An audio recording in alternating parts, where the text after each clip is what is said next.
जसरी थाक्रो बिनाको काँक्रोको के अर्थ हुन्छ र? फल त लाग्छ, फुल त लाग्छ, तर कुहिएर जान्छ। जब काँक्रोले थाक्रो पाउँछ तब आनन्दले उसले के गर्छ?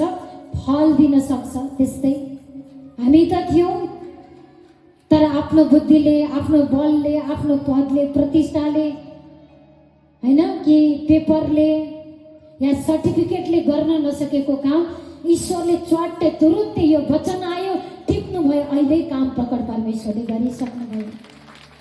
छिट्टो छ ईश्वरमा।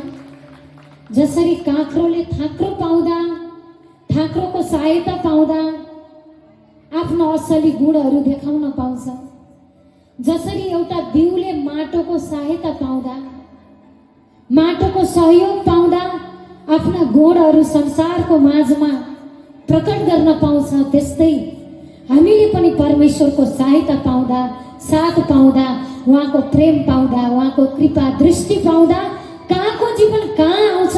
धन्यवाद पिता, आज वचन पायौँ, आजै सुरु परमेश्वरले प्रकट गरिसक्नु भयो। भएको छैन भने पनि आजैबाट सुरु भइसक्यो।